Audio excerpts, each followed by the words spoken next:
Na parte de quinta-feira, História em formato de sanduíche, parte 2. Vamos ler agora o capítulo 3 de Marcos e o verso 20 e 21. Abra sua Bíblia, verso 20 e 21. E foram para uma casa e afluiu outra vez a multidão, de maneira que nem sequer podiam comer pão. E quando os seus familiares de Jesus tinha uma mãe, Jesus tinha irmãos e irmãs. Os irmãos e irmãs de Jesus eram filhos de José, não de Maria, porque eram mais velhos do que Jesus. Queridos, quando José se casou com Maria, ele era viúvo. Então, ele já tinha filhos e filhas, que são chamados irmãos e irmãs de Jesus. E eles se uniram com Maria, mãe de Jesus, e foram até onde Jesus estava, com a intenção de prendê-lo, ou seja, levá-lo à força para casa. E quando os seus ouviram isto, saíram para o prender, porque diziam, está fora de si. Uma acusação de instabilidade mental é grave. E é esta acusação que os familiares de Jesus estavam fazendo. Geralmente é feita quando alguém se torna uma ameaça à sua própria segurança. A família de Jesus tinha essa opinião porque ele estava tão ocupado e não parava nem para se alimentar. Tentaram levá-lo à força para casa. Nesse ponto, se encerra a história que fica na parte externa do sanduíche, que tinha sido interrompida pelo relato em que os escribas insultaram a Jesus. Há um estranho paralelo entre os relatos da história em formato de sanduíche. A família de Jesus parecia ter uma visão semelhante à dos escribas. A família dizia que Jesus estava fora de si, enquanto os escribas diziam que ele estava aliado ao diabo. Era um conceito bem semelhante, o conceito dos fariseus e os dos familiares de Jesus. O que a família de Jesus queria realmente? E qual foi a resposta de Jesus? Marcos capítulo 3 e o verso 31 a 35. Então chegaram seus irmãos e sua mãe, e estando de fora, mandaram-no chamar. Eles eram mais velhos do que ele, porque deram ordens a Jesus. Naquele tempo, irmãos mais novos não davam ordem para o irmão mais velho. Portanto, eles eram mais velhos, filhos de José. Verso 32, e a multidão estava assentada ao redor dele, e disseram-lhe, eis que a tua mãe e teus irmãos te procuram, e estão lá fora.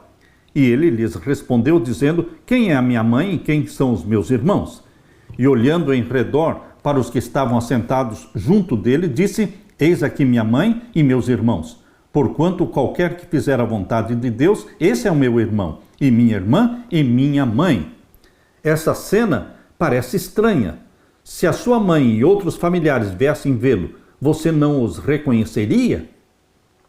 O problema é que, naquele momento, a família de Jesus não estava em harmonia com a vontade de Deus. Jesus reconheceu isso e redefiniu o conceito de família. Aquele que faz a vontade de Deus é o irmão de Jesus, é a irmã de Jesus ou a mãe de Jesus. Ele é o filho de Deus e aquele que se alimenta com a vontade de Deus torna-se sua família. Na história interna, Jesus diz que uma casa dividida contra si mesma não pode subsistir. À primeira vista, parece que na história externa, a casa de Jesus, sua família, estava dividida. Mas Jesus resolve este enigma ao redefinir o conceito de família, afirmando que os que fazem a vontade de Deus, junto com ele, são sua família. Muitas vezes, ao longo da história, os cristãos se viram alienados dos seus próprios parentes. É uma experiência bastante difícil. Esse texto de Marcos revela que Jesus passou pelo mesmo problema, tendo seus familiares contra ele. Meu querido irmão, aquele que faz a vontade de Deus é irmão de Jesus. Aquele que obedece os mandamentos de Deus, aceita Jesus como Salvador, esse é irmã de Jesus, é a mãe de Jesus. Você quer ser um parente íntimo de Jesus Cristo? Obedeça os mandamentos de Deus. Porque aquele que faz a vontade de Deus, esse é o meu irmão, essa é a minha irmã, disse Jesus. Você já teve medo de ter pecado contra o Espírito Santo?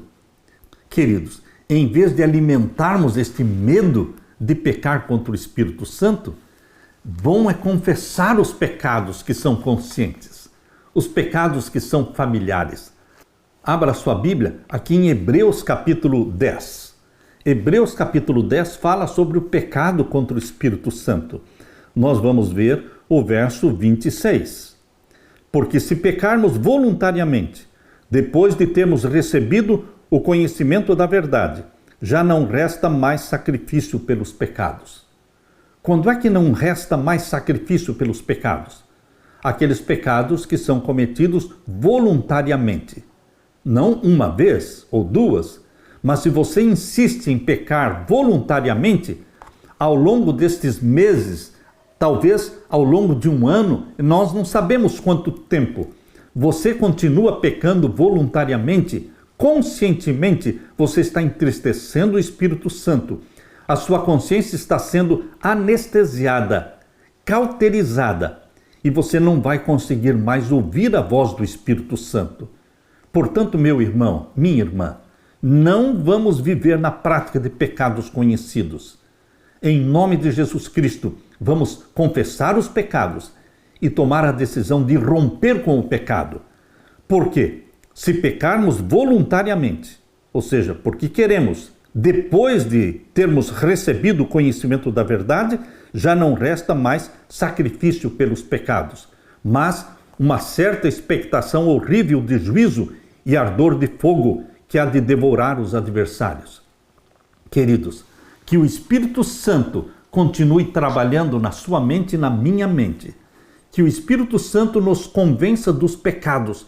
Afinal, essa é a missão do Espírito Santo, nos convencer do pecado, conforme João capítulo 16, verso 8. E quando ele vier, convencerá o mundo do pecado, da justiça e do juízo. Deixe-se convencer pelo Espírito Santo. Peça que o Espírito Santo mostre para você quais são os defeitos de caráter, quais são os pecados que você ainda não confessou. À medida que nós confessamos os nossos pecados conscientes, o Espírito Santo se dispõe a mostrar outros defeitos que nós temos, outros pecados que ainda temos. E assim o Espírito Santo vai nos revelando o pecado, nos convencendo do pecado. E nós vamos confessando os pecados, rompendo com os pecados. E vamos crescendo no processo da santificação, sendo dia após dia mais semelhantes a Jesus Cristo. E o Espírito Santo continua sendo derramado sobre você dia após dia, mais e mais porção do Espírito Santo, até que sejamos totalmente batizados pela chuva serôdia do Espírito Santo. Seja o templo do Espírito Santo. Busque o batismo do Espírito Santo hoje, porque este é o dom que Jesus Cristo quer dar para você. Eu derramarei sobre vocês o Espírito Santo. Eu batizarei vocês com o Espírito Santo e com fogo. Que você seja incendiado e aquecido pelo fogo do Espírito Santo, querido irmão, querida irmã. Deixe-me orar com você. Pai querido que estás nos céus, obrigado pelos exemplos, pelos textos da Bíblia que Jesus nos deixou, que nos mostram a necessidade de praticarmos a justiça, a misericórdia, a bondade, a compaixão. Querido Pai, faze-nos morada do Espírito Santo. Que o Espírito Santo, como vinho novo, seja derramado sobre nós como criaturas novas, geradas pelo Espírito Santo e batizadas pelo Espírito Santo.